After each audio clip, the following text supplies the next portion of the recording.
गुरु जैसे हमेशा पूजनीय होते हैं, तो तस्मै श्री गुरुवे नमः करके अब हम आगे शुक्र के साथ शुरुआत करते हैं। अब मई के अंत तक ये मीन राशि में ही रहने वाला है, तो मीन राशि में उच्च का होकर जो शुक्र बैठा है उसका आपकी कुंडली पर क्या असर पड़ने वाला है, आपकी राशि पर क्या असर पड़ने वाला है। देवाधीनम जगत सर्वम मंत्राधीनस्त देवता ते मंत्रा ब्राह्मणाधीना तस्मात् ब्राह्मण। मेष राशि वालों के लिए कुंडली के दूसरे और सप्तम भाव का मालिक है शुक्र, जो कुंडली के 12वें भाव में बैठा हुआ है। मेष राशि वाले लोगों को जिस किसी भी व्यक्ति का अपने घर से दूर से कोई कारोबार है, थोड़ा सा निगेटिव ये है कि पैसा खर्च ज़्यादा होगा। कर्क राशि वालों के लिए भी जो है राजयोग तो नहीं बन रहा, लेकिन रिजल्ट बहुत अच्छा है। मिथुन राशि वालों के लिए भी मालव्य नामक राजयोग का निर्माण हुआ। तुला राशि वालों के तो स्वामी हैं, लेकिन कुंडली के 6ठे भाव में है, इसलिए थोड़ा सा परेशानी होगा। 31 मई तक वृषभ राशि वाले सिर्फ पैसा कमाने पर ध्यान देंगे। मिथुन राशि के बाद ये कन्या राशि ऐसा राशि है जिसका राजयोग का पीरियड शुरू हो रहा है। वृश्चिक राशि वालों के लिए कुंडली के जो है सो पंचम भाव में शुक्र बैठा हुआ है, बहुत अच्छा है। जिसका प्रेम प्रसंग नहीं शुरू हुआ है, बहुत दिन से प्रयास कर रहा था, उसका अभी शुरू हो जाएगा। 4 ही राशि है जिसके लिए राजयोग बना रहा है, जिसमें से एक है धनु राशि। मालव्य नामक राजयोग का निर्माण कर रहा है, जिसके कारण से अभी ऐसे योग बन रहे हैं कि आपकी लग्जरी धनु राशि वाले बढ़ने वाले।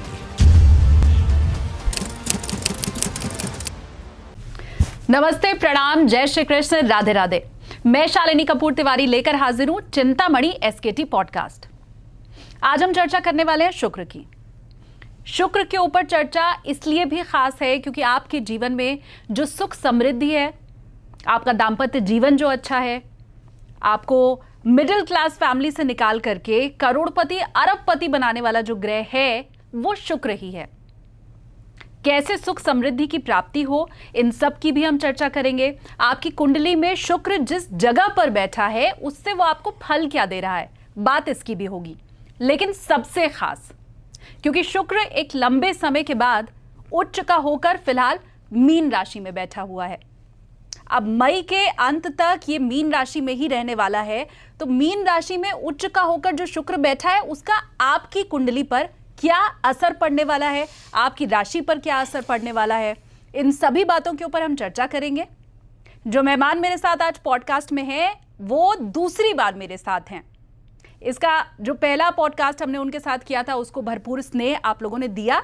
अब चलिए फटाफट से मैं स्वागत कर लेती हूँ। मेरे साथ हैं ज्योतिषाचार्य राजा मिश्रा जी। बहुत स्वागत है आपका। बहुत बहुत धन्यवाद। राधे राधे आपके दर्शकों को। और पिछली बार जो आया वीडियो शनि का, उसमें लोगों ने इतना प्यार दिया कि मुझे दूसरी बार यहाँ पर मैं आना ही पड़ा।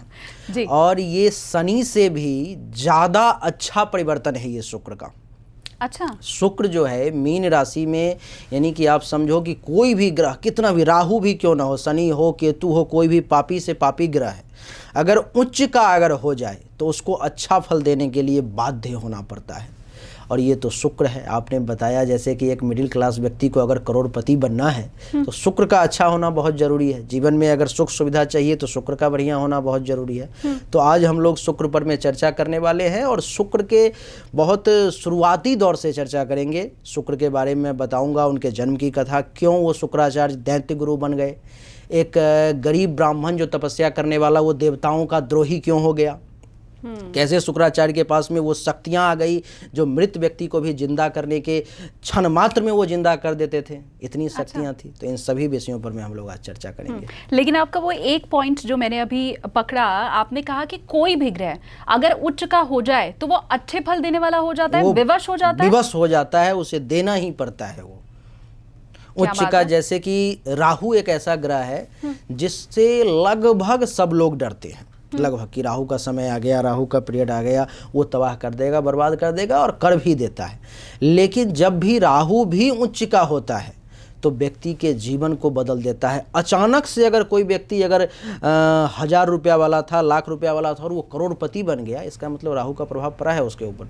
अचानक से कोई राजा था और वो रैंडम, वो कल रात में मैं एक कुंडली देख रहा था, उसकी कुंडली की स्थिति देखी, पूरी की पूरी विपरीत थी। मैंने देखा कुंडली, कहा कि इसमें स्थिति अच्छी नहीं है, आपका समय विपरीत है।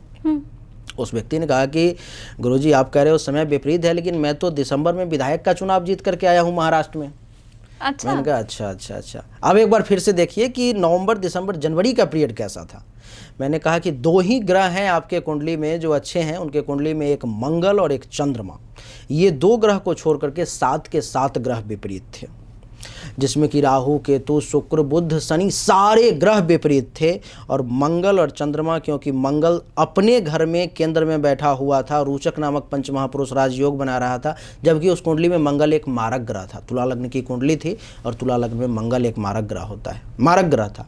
फिर भी उसको अपने भाव में आने के कारण उसको विधायक बना दिया उसने। एनसीपी का वो नेता है, महाराष्ट्र में है, मुस्लिम धर्म का वो व्यक्ति है वो। अच्छा। तो कोई भी ग्रह अगर उच्च का हो जाए, तो जैसा कि आपने कहा कि अगर गरीब को भी करोड़पति बनना है तो उच्च का ग्रह होना बहुत जरूरी है, चाहे वो मारक ही क्यों ना हो। मारक यानी कि बर्बाद करने वाला, तबाह करने वाला, हर काम को बिगाड़ने वाला, खराब करने वाला। और ये तो शुक्र है। शुक्र तो ऐसे भी गुरु है। और गुरु माता पिता, चाहे वो दानव के ही क्यों ना गुरु हो, लेकिन गुरु माता पिता कितने भी खराब क्यों ना हो जाएं, लेकिन फिर भी एक मन में रहता है कि भाव ये मेरा बच्चा है, ये मेरा शिष्य है, इसको कुछ अच्छा हो जाए कैसी भी परिस्थिति में। तो शुक्र, गुरु, बुध ये सब ऐसे ग्रह हैं जो कितने भी खराब हो जाएं तो अच्छा ही फल देते हैं। लेकिन उसमें भी अभी शुक्र उच्च का हो गया है जो राजयोग कारक हो गया। कई राशि वालों के लिए राजयोग कारक है। अभी अब हम लोग चर्चा करेंगे हम उसकी करेंगे कि किसके लिए तो गुरु जैसे हमेशा पूजनीय होते हैं, तो तस्मै श्री गुरुवे नमः करके अब हम आगे शुक्र के साथ शुरुआत करते हैं। आपने कहा शुरुआती जीवन से हम जो शुक्र के हैं वो चर्चा करेंगे। शुक्र के पिता जो है, शुक्र को भार्गव कहा गया है। शुक्र के पिता भृगु ऋषि हैं और भृगु ऋषि के संतान के रूप में शुक्र हुए। शुक्र चले गए महर्षि, ये आप महर्षि अंगिरस का नाम सुना है आपने? जी जी। देवगुरु बृहस्पति के पिता थे महर्षि अंगिरस, अंगिरा ऋषि उनको कहा गया है। शुक्र और देवगुरु बृहस्पति दोनों उन्हीं के शिष्य थे, उन्हीं के यहाँ पर में अध्ययन, पढ़ाई लिखाई सारी व्यवस्था। लेकिन अंगिरा ऋषि का क्या था कि शुक्र के तुलना में, जबकि शुक्र ज़्यादा इंटेलिजेंट थे, ज़्यादा तेज थे, लेकिन पुत्र मोह उनको ज़्यादा था कि ये तो मेरा बेटा है, इसको थोड़ा ज़्यादा ध्यान दिया जाए। इसके लिए वो पक्षपात करते थे और शुक्र को ये बात खटक गई, अच्छी नहीं लगी। उन्होंने उनके आश्रम को छोड़ दिया, त्याग दिया। गुस्से में वो चले गए गौतम ऋषि के पास। वहाँ पर जा कर के उन्होंने सारी जो है सो विद्याएं हासिल की, सब कुछ करी। जब तक उन्होंने उधर विद्याएं हासिल करी तब तक देवगुरु बृहस्पति देवताओं के गुरु बन चुके थे, उनको इधर टाइम लग गया। अच्छा। और ये कहानी है उस समय की जब आप कहेंगे कि दैत्य गुरु क्यों बने शुक्र। देवताओं का विरोधी हो जाना किसी ब्राह्मण के लिए, ब्राह्मण तो देवताओं का ही पूजन करने वाला होता है, विरोधी हो जाना। हाँ। क्या हुआ कि भगवान विष्णु जो हैं सो कुछ दानवों को मारने के लिए वो खोज रहे थे। वो जो भाई कहाँ गया तो एक एक करके सबको समाप्त कर रहे थे दानवों को।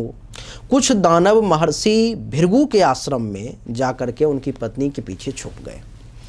और राजा और ब्राह्मण का भी, ये तपस्वी का ये कर्तव्य होता है कि कोई शरण में आ जाए तो उसकी रक्षा करना, चाहे अपनी जान ही क्यों न चली जाए। भगवान विष्णु वहाँ पर में आ गए। भगवान विष्णु को प्रणाम किया भृगु की पत्नी ने, यानी कि शुक्राचार्य की माता जी ने। लेकिन उन्होंने कहा कि आशीर्वाद तो मैं नहीं दे सकता अभी आपको, क्योंकि आप जिसको पीछे छुपा रखे हो दानवों को, उस दानव को मुझे मारना है और आप उसे जीवन दे रहे हो, आप उसको सुरक्षा कर रहे हो, तो आप तो मेरे विरोध में आ रहे हो, तो आप उसे छोड़ दो, आप उसको बाहर निकलने दो, आप यहाँ से साइड हो जाओ। उन्होंने कहा नहीं, मैं एक ऋषि की पत्नी हूँ और मेरे शरण में जब ये आ गए तब जब तक मैं जीवित हूँ तब तक इनकी रक्षा करूँगी। तो भगवान विष्णु ने कहा तब तो आपको मरना पड़ेगा, क्योंकि मुझे तो इसे मारना है और मैं मारूंगा। आगे ठीक है प्रभु, आप तो प्रभु हैं, तो आपके हाथ में पावर है, सत्ता है, ताकत है, और मैं तो एक ब्राह्मण हूँ, मेरे पास में तो तपस्या की केवल शक्ति है, तो आप चाहो तो मार दो आप। वही हुआ। वो रास्ता नहीं दी विष्णु को जाने के लिए अपने आश्रम में। भगवान विष्णु ने फिर सुदर्शन चक्र निकाला और महर्षि भृगु की पत्नी का सर धड़ से अलग कर दिया, यानी कि भगवान विष्णु को ब्रह्म हत्या का वहाँ पर में पाप लग गया। एक ब्राह्मणी को उन्होंने मार दिया, जो दानव थे उसे भी मार दिया। जैसे ही शुक्राचार्य को ये बात पता लगी, अच्छा शुक्राचार्य से पहले थोड़ा सा और, जब महर्षि भृगु को ये बात पता लगी कि मेरी पत्नी का हत्या विष्णु ने कर दिया है, उन्होंने उसी वक्त उन्हें श्राप दे दिया। और श्राप ही नहीं दिया, ऐसा हुआ उसमें भी थोड़ा सा कथा ये है कि आपने एक सुनी होगी, महर्षि भृगु ने भगवान के कलेजे पर एक लात मारी थी। ये कथा फेमस है, मैं दर्शकों को बता दूं, आप जानती होंगी। जैसे ही महर्षि भृगु को पता लगा, और विष्णु भगवान तो चले गए मार करके, तो वो उनसे मिलने के लिए गए कि भाई कहाँ पर मैं है, क्या है। उनको थोड़ा कहा कि शासन व्यवस्था करता हूँ, ब्राह्मण के पास तो श्राप है, श्राप दूंगा, जैसे जो होगा करूँगा। और आप देखो कि भगवान विष्णु जो है सो महर्षि भृगु के दामाद हैं, वो उन्हीं की पुत्री से उनका विवाह है, लक्ष्मी से, यानी कि शुक्राचार्य की बहन है लक्ष्मी। इसीलिए धन को प्राप्त करने के लिए जो है शुक्र की विशेष, जो आपने कहा कि लग्जरी जो बढ़ती है, इसी कारण से। क्योंकि बहन कितनी भी खराब हो जाए, भाई कितना भी खराब हो जाए, फिर भी भाई भाई में दुश्मनी बढ़ सकती है, लेकिन बहन का एक प्रेम रहता है भाई के प्रति, चाहे वो कितना भी हो जाए। वहाँ पे वो पहुँचते हैं महर्षि भृगु। दरवाजे पर में उनको जाने नहीं दिया जाता है अंदर। कई बार वो आवाज़ लगाते हैं विष्णु विष्णु, वो नहीं निकलते हैं वो। और ब्राह्मण का तो फिर अपना तेज होता है, उसका तो अपना, वो क्षण मात्र में पृथ्वी को समाप्त करने और स्वर्ग की रचना करने की शक्ति रखते थे पहले, इतनी पावरफुल थे वो। नहीं गेट खुला वहाँ पर में, जो दरवाज़ा था उनका। बस महर्षि भृगु ने किया कि एक लात मारा दरवाजे पर में, दरवाज़ा टूट गया। भगवान विष्णु और माता लक्ष्मी पाँव दबा रही थी, भगवान विष्णु योग निद्रा में सोए हुए थे। कहा गया है विष्णु, तुम्हारा इतना दुस्साहस कि तुम्हारे दरवाजे पे एक ब्राह्मण आया और तुमने द्वार तक नहीं खोला। भगवान विष्णु ने फिर भी आंख नहीं खोली। उन्होंने कहा नहीं खोला तो ये लो, एक लात उसके कलेजे पर में, भगवान विष्णु कलेजे पर में मार दिया। बस भगवान विष्णु का तुरंत नींद खुला, और ये सब उनकी माया थी। नींद खुला, कहा ब्राह्मण देवता, मेरा शरीर तो वज्र का है, आपका पाँव तो कोमल है, आप तो तपस्वी हैं। आहा करके पाँव उनका दबाने लगे। माता लक्ष्मी को ये अच्छा नहीं लगा। कहा कि बाप है तो क्या हुआ भाई, मेरे पति को मेरे सामने मेरे बाप ने लात से मारा। कहा कि अरे ब्राह्मण सुनो, आज तुमने विष्णु को यानी कि लक्ष्मी के पति को लात से मारा है ना, पांव से, जाओ आज मैं तुम्हें श्राप देती हूं कि आज के बाद कोई भी ब्राह्मण लक्ष्मीपति नहीं होगा, उसके पास में धन दौलत संपत्ति नहीं होगी, हमेशा वो दरिद्र ही रहेगा। जब तक इधर टेम्परेचर थोड़ा सा लो हुआ, उधर महर्षि भृगु का भगवान ने उनके चरण दबाए, तब तक ये दूसरा श्राप आ गया। फिर इनका पारा हाई हो गया। कहा गया लक्ष्मी सुनो, तुम्हारा इतना दुस्साहस, तुमने ब्राह्मण को श्राप दिया। आज मैं जा रहा हूं महर्षि भृगु, और एक ऐसे ग्रंथ की रचना करूंगा जिसे जो भी ब्राह्मण पढ़ेगा, लक्ष्मी उसके पांव में जाकर के वास करेगी, और तुम्हें जाना पड़ेगा ब्राह्मण के चरण में। और उसी दिन से उन्होंने भृगु संहिता की रचना करी, जो ज्योतिष का आदि ग्रंथ है। सबसे पहला ग्रंथ ज्योतिष का वही है जो महर्षि भृगु ने रचना करी। और इसीलिए कहते हैं कि जब भी, अब तो खैर ऑनलाइन का समय आ गया, लेकिन पहले जब भी ब्राह्मणों को पैसा दिया जाता था तो पाँव पर में चढ़ाया जाता था। नहीं कहते हैं कोई ब्राह्मण आए तो थोड़ा सा आप अपना चरण जो है हमारे घर में आप डाल दो। उसका अर्थ पीछे में ये छिपा रहता था, जो ब्राह्मण के चरण में लक्ष्मी का वास होता है, और जब ये मेरे घर में टहलेंगे चलेंगे तो इनके पाँव में जो धूल मिट्टी लगी हुई है वो जब गिरेगा तो यहाँ पर में लक्ष्मी का वास होगा, क्योंकि चरण में वास है लक्ष्मी का। और उस दिन से, उसके बाद तो फिर इधर शुक्राचार्य को पता लगा कि भाई मेरी माता जी को भगवान विष्णु ने मार दिया। तब ये भी आग बबूला हो गए, जो भाई विष्णु का इतना हिम्मत कि मेरी माँ को मार दिया, दानव की सुरक्षा कर रही थी तो कर रही थी, मैं अब दानव का ही गुरु बनूंगा।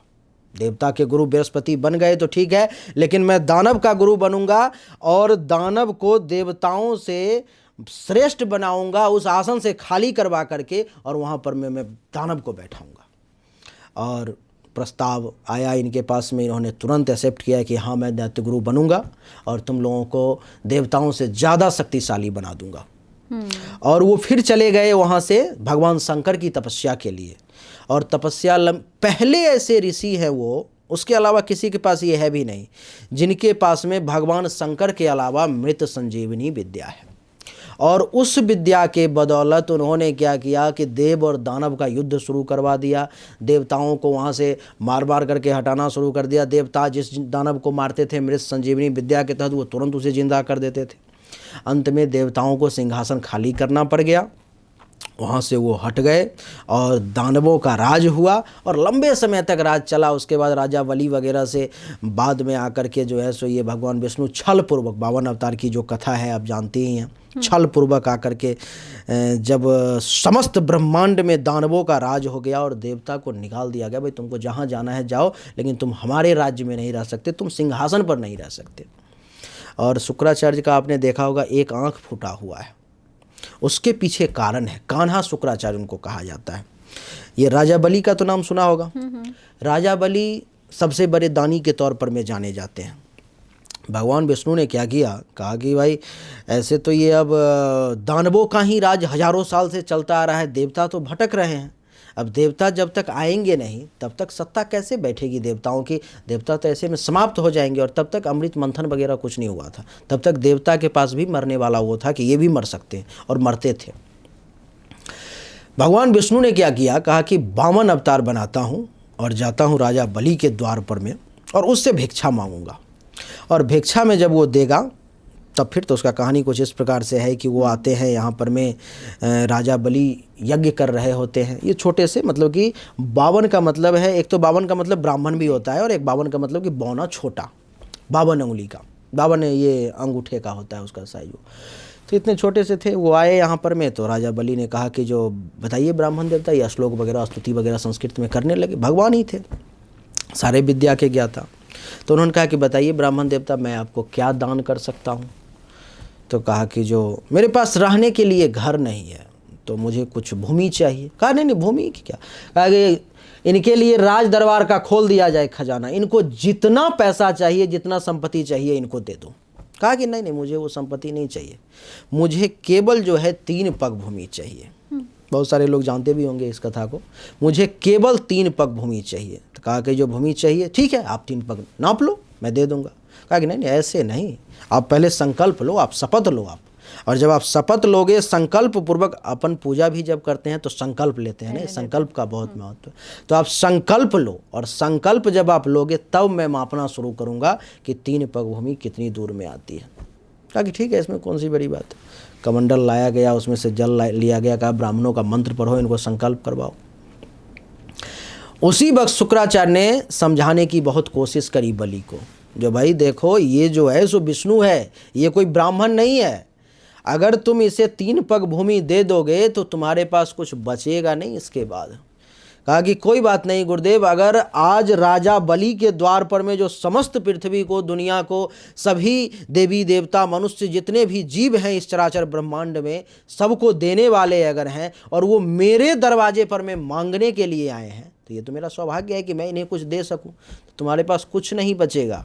कहा कोई बात नहीं, कुछ नहीं बचेगा। तो शुक्राचार्य गुस्से में आ गए। कहा ठीक है कोई बात नहीं। वो छोटा सा रूप बना करके एक कमंडल था और कमंडल में एक पानी निकलने वाला होता है इस टाइप से, वो लगा रहा था, चोंच जिसको कहते हैं, उसमें जा करके वो अटक गए। अब जैसे ही वो पानी डालने का, जल डालने का हाथ पे प्रयास कर रहा है, पानी जल ही नहीं आ रहा। 2 बार 3 बार डाला, तब भगवान विष्णु को एक बदमाशी सूझी इनको कि कुछ थोड़ा सा करता हूँ। इन्होंने क्या कि इधर लाइए थोड़ा सा मैं देखूँ क्या है, और एक कूस का लकड़ी ले करके ऐसे करके उस चोंच में मार दिया। जैसे ही उस चोंच में मारा, बस वो चोंच शुक्राचार्य की एक आँख में लग गया और उनका एक आँख फूट गया वो। और उस दिन से वो शुक्राचार्य कान्हा शुक्राचार्य हो गए और उसमें से वो निकल करके भागे कि भाई कहीं दूसरा आँख भी कहीं चला जाए। उसके बाद फिर संकल्प करवाया गया, राजा बलि को कहा गया कि आप संकल्प करो। तब संकल्प हुआ, तब भगवान ने 3 पग धरती नापी, जो पूरा सब कुछ नाप लिया, और तीसरा पग देने के लिए जगह नहीं बचा तो बलि के सर पर में पाँव डाला उन्होंने, तब जा कर के कंप्लीट किया। और फिर वहाँ पर में जब ये प्रसन्न हो गए बलि से, कहा कि चलो तुमसे तो बड़ा आज तक दानी कोई हुआ नहीं, तुमने अपना सर्वस्व दान कर दिया, मांगो तुम क्या वरदान मांगते हो। कहा कि अभी आप मुझसे मांग रहे थे और अब आप मुझे कह रहे हो मांगो, तो नहीं फिर भी कुछ मांगो, नहीं तो मैं इसको भूल नहीं पाऊंगा, मन में ग्लानि रहेगी ये वो। उन्होंने कहा कि ठीक है अगर देना ही चाहते हो तो आप एक वरदान मुझे दो। कहा क्या? तो मेरी जब भी नींद खुले तो आप मेरे सामने रहो, मैं जिस द्वार से निकलूं उस द्वार पर में आप रहो। कहा कि ठीक है तथास्तु।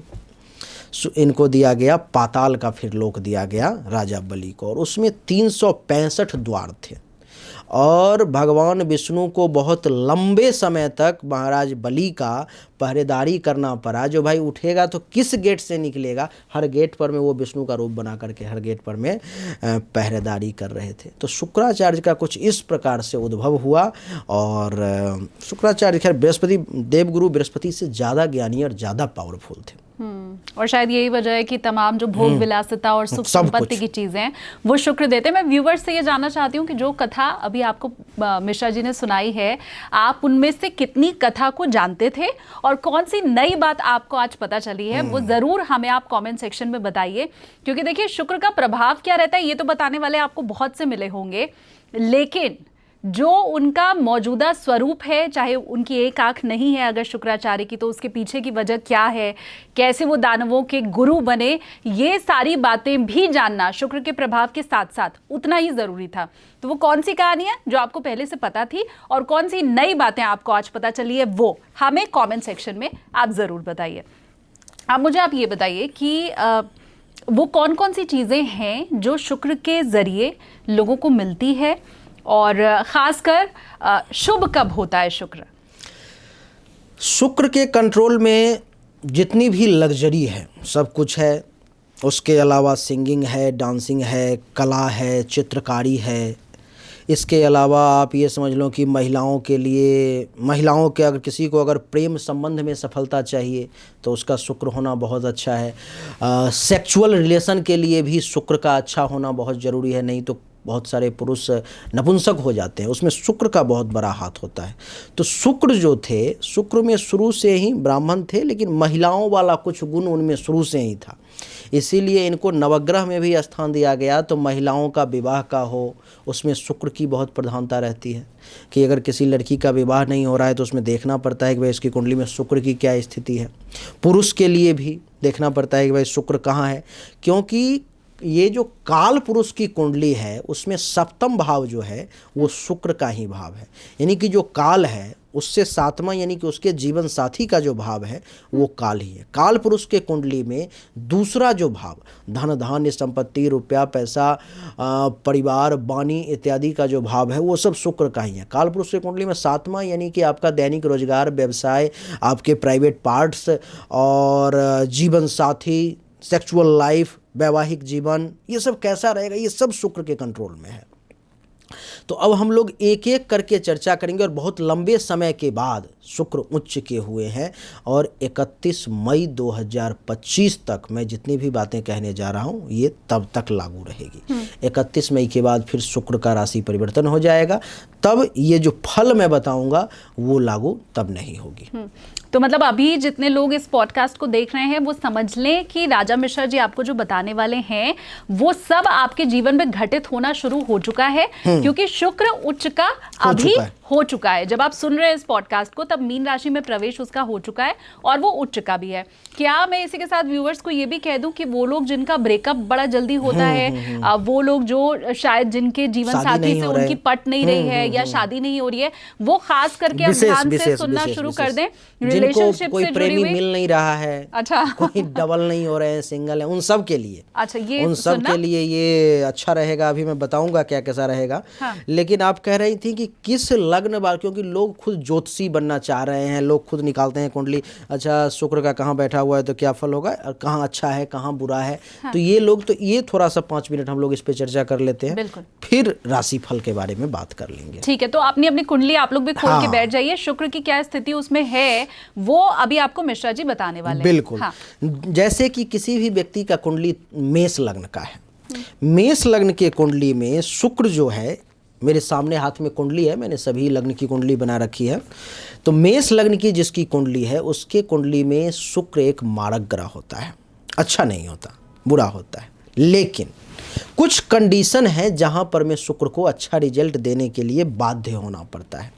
जैसे कि अगर किसी का मेष लग्न का कुंडली है तो अगर उसके कुंडली के दूसरे भाव में वृषभ राशि में शुक्र है तब उस व्यक्ति का मारक शुक्र हो, कितना भी खराब हो, शुक्र को विवश होना पड़ेगा, क्योंकि वो अपने भाव में है। धन धान्य संपत्ति को बढ़ाएगा, रुपया पैसा को बढ़ाएगा, परिवार के लोगों से खूब सपोर्ट मिलेगा।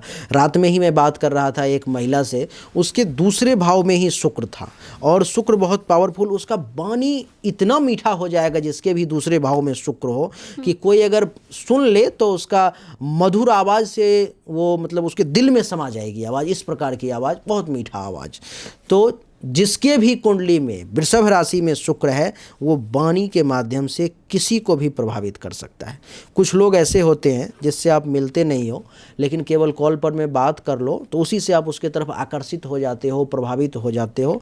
तो ऐसे लोग जिनके दूसरे भाव में वाणी पर में शुक्र हैं वही ऐसे होते हैं। अच्छा, सप्तम भाव में अगर शुक्र हो तो इनके लिए, अभी मैं राजयोग की चर्चा कर रहा था, मालव्य नामक राजयोग का निर्माण होता है। उसको अगर वो लड़का है तो पत्नी बहुत सुंदर मिलेगी, अगर लड़की है तो उसका हस्बैंड बिल्कुल मिल्की वाइट का मिलेगा। चाहे किसी की भी कुंडली हो, वो खुद कितना भी काला हो, लेकिन उसको पति या पत्नी जीवन साथी का रंग गोरा होना ही होना है, ये तय है। उसका दैनिक रोजगार व्यवसाय, शुक्र का जब भी पीरियड उसके जीवन में महादशाएं अंतरदशाएं चमत्कारिक तौर पर में बदल जाएगा। अगर वो 5 पैसा कमा रहा था वो हजारों में कब कमाने लगेगा, लाखों में कब कमाने लगेगा, उसे खुद समझ में नहीं आएगा कि ये क्या हो रहा है। ये तो मेष लग्न वालों के लिए दूसरे और सप्तम भाव में अगर शुक्र है तो बढ़िया है। इसके अलावा एक और भाव है एकादश। एकादश भाव एक ऐसा भाव है, यानी कि लाभ का भाव है ये, जहाँ पर में कोई भी ग्रह आ जाए तो लगभग उसको अच्छा परिणाम देना ही पड़ता है, चाहे कोई भी ग्रह हो वो। तो ये शुक्र जब यहाँ भी आ जाएगा, यानी कि दूसरा, 7वां और 11वां भाव, तो इसमें इनको धन धान्य संपत्ति की वृद्धि होगी, बढ़िया चलेगा। जिसका विवाह नहीं हुआ है उसका विवाह हो जाएगा, जिसका विवाह हो चुका है उसको जीवन साथी के साथ संबंध खराब है तो अच्छे होने लगेंगे, जिसका प्रेम प्रसंग नहीं चल रहा है, अगर 2, 7 या एकादश भाव में शुक्र है कुंडली में तो उसका प्रेम प्रसंग वगैरह बढ़िया चलने लगेगा। तो मेष लग्न वालों के लिए दूसरा भाव, 7वां भाव और एकादश भाव, ये 3 भाव में अगर शुक्र हो तो बढ़िया रिजल्ट देगा। ठीक है। अब वृषभ लग्न के बारे में चर्चा करें। इसके अलावा कहीं भी रहेगा तो फिर वो डैमेज करेगा, वो तब वो अच्छा रिजल्ट नहीं देगा। ये मेष लग्न की बात हो गई। अब ऐसे ही हम सारी लग्न की बात करेंगे। तो अब बिल्कुल। वृष लग्न वालों के लिए भी फिर बताइए। वृषभ लग्न वालों के लिए, जैसे कि वृषभ लग्न का मालिक ही शुक्र होता है, तो शुक्र कुंडली के प्रथम भाव में है वृषभ लग्न के लिए, तो उसका खुद का रंग बहुत सुंदर होगा। वो व्यक्ति देखने में बड़ा चमकीला, जैसे हो सकता है कहीं आपके कुंडली में कहीं ना कहीं से शुक्र या चंद्रमा की दृष्टि जो है पड़ रही हो या बैठा हो चेहरा पर में, प्रथम भाव पर में, तो इसी प्रकार से उसका चेहरा भी बहुत चमकीला होगा। तो वृषभ लग्न के कुंडली में 6, 8 और 12 भाव को छोड़ करके शुक्र कहीं भी बैठा हुआ है तो अच्छा ही फल देगा, कहीं भी बैठा हुआ है। हाँ, एक और भाव 5वां, जैसे कि 5वें भाव में कन्या राशि में शुक्र नीच का हो जाता है, तो 6, 8, 12 और 5वां इसको अगर छोड़ दिया जाए तो कहीं भी बैठा है तो उस व्यक्ति के जीवन के दिशा और दशा दोनों को बदल के रख देगा, उस व्यक्ति को अमीर बनाएगा ही बनाएगा निश्चित तौर पर में। तो ये हो गया वृषभ लग्न का। ठीक है। अब मिथुन की बारी है। मिथुन लग्न के बारे में जैसे मैं बात करूं तो मिथुन लग्न के लिए भी शुक्र एक योग कारक ग्रह है, अच्छा ग्रह है।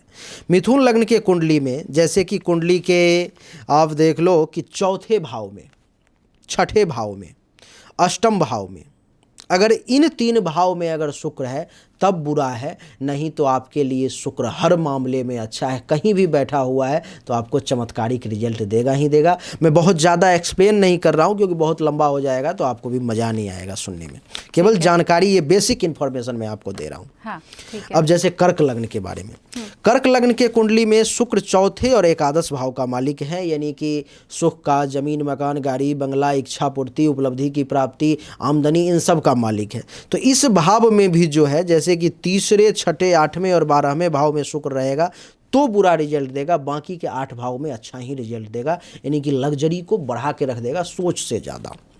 सिंह लग्न वाले जो हैं वो भी अपनी कुंडली निकाल लें, उनके लिए कुंडली के तीसरे और 10वें भाव का मालिक है शुक्र। तो इनके लिए अगर कुंडली के दूसरे भाव में शुक्र है तो बहुत खराब रिजल्ट देगा, क्योंकि कन्या राशि में नीच का हो जाएगा। कुंडली के छठे भाव में, 8वें भाव में और 12वें भाव में, यानी कि दूसरा, छठा, 8वां और 12वां 6, 8, 12 एक ऐसा भाव है कुंडली का, उसमें कोई भी ग्रह अगर आ जाए तो वो विपरीत रिजल्ट वो देता ही है, वो देता कुछ हद तक अच्छा, नहीं तो विपरीत ही। तो शुक्र एक ऐसा ग्रह है जो कुछ हद तक अच्छा देगा, बाकी विपरीत ही देगा। यानी कि तीसरा, छठा, 8वां और 12वें भाव में सिंह लग्न के लिए खराब हुआ। कन्या लग्न वालों के लिए क्या है कि कुंडली के दूसरे और नवम भाव का, यानी कि धन धान्य संपत्ति का मालिक है शुक्र और भाग्य का मालिक है शुक्र। जहां भी जाएगा वहां से धन धान्य संपत्ति को बढ़ाएगा, भाग्य भरोसे दिन दोगुना रात चौगुना वो व्यक्ति वृद्धि करने लगेगा। शर्त ये है कि कुंडली के प्रथम भाव में, छठे, 8वें और 12वें में शुक्र नहीं होना चाहिए, तब अच्छा रिजल्ट देगा। तुला लग्न की अगर बात करें तो तुला लग्न के लिए कुंडली के प्रथम भाव का और अष्टम भाव का मालिक है शुक्र, उसका खुद का मालिक है शरीर का। तो इस मामले में भी तुला लग्न वालों के लिए अगर मैं कहूँ तो 6, 8, 12 को छोड़ करके, या 6 भी छोड़ दो, 8 और 12 भाव, ये 2 भाव जो हैं, इसमें अगर शुक्र है तब तो बुरा है, नहीं तो इसके अलावा हर जगह अच्छा रिजल्ट देगा, क्योंकि योग कारक ग्रह है। इसके कुंडली में अगर प्रथम भाव में बैठ जाए तो ये राजयोग कारक हो जाता है। जो अभी राशि में किसके लिए राजयोग कारक है, हम लोग आगे उस पर में बात करेंगे। हाँ। वृश्चिक के बारे में भी बता देता हूँ फटाफट, 4 बच गई है। तो वृश्चिक लग्न की जिसकी कुंडली है उसके लिए शुक्र अच्छा नहीं है। केवल उसके लिए शुक्र तभी बढ़िया परिणाम देगा जब उसके कुंडली के सप्तम भाव में बैठा हुआ है, वृषभ राशि में, तभी अच्छा परिणाम देगा, नहीं तो कहीं भी है तो बुरा ही रिजल्ट देगा वो। अच्छा, कम तो बुरा देगा। वृश्चिक राशि वालों के लिए फिर चिंता। वृश्चिक लग्न वालों के लिए, हाँ। अच्छा। वहां पर उनके लिए विपरीत है। एक भाव है जहां पर में 2 भाव, 5वां और 7वां। 5वें भाव में मीन राशि में है उच्च का, तो उनके लिए अच्छा रहेगा, और 7वें भाव में अच्छा रहेगा, बाकी हर जगह बुरा ही है, क्योंकि ये मारक ग्रह है इस कुंडली में। ऐसा नहीं है कि शुक्र सबके लिए अच्छा ही रिजल्ट देते हैं। हाँ, जैसे तो कि वृश्चिक लग्न वालों की कुंडली देख के अगर उनके जीवन में बहुत धन धान्य संपदा सब कुछ है, लेकिन 7वें में अगर शुक्र नहीं है, तो जाहिर सी बात है कोई दूसरा ग्रह दूसरा ग्रह दे रहा है। एक ग्रह कभी भी आपको सब कुछ नहीं दे सकता, तो एक पर में डिपेंड नहीं होना चाहिए कि आप तो इसके बारे में अच्छा बता रहे हो, मेरा तो अच्छा है ही नहीं। और भी ग्रह को देखना पड़ेगा, इसलिए कुंडली दिखाते हैं। ठीक है। अच्छा, धनु लग्न वालों के लिए जैसे है कि ये एक मारक ग्रह है धनु लग्न की कुंडली में, तो सिर्फ चौथे भाव को छोड़ करके और एकादश भाव को छोड़ करके आपकी कुंडली में कहीं भी शुक्र बैठा हुआ है तो बुरा ही रिजल्ट देगा, अच्छा रिजल्ट नहीं देगा। मकर लग्न वालों के लिए कुंडली के छठे, 8वें, 12वें और 9वें भाव में, यानी कि इस 4 भाव में अगर शुक्र है तो बुरा रिजल्ट देगा, नहीं तो हर जगह अच्छा ही रिजल्ट देगा। वो जिस भाव में बैठा हुआ है उस भाव के फल को बढ़ा देगा। कुंभ लग्न वालों के लिए कुंडली के छठे, 8वें और 12वें भाव में सिर्फ बुरा रिजल्ट देगा, बाकी हर जगह अच्छा ही रिजल्ट देगा, कहीं बुरा नहीं देगा।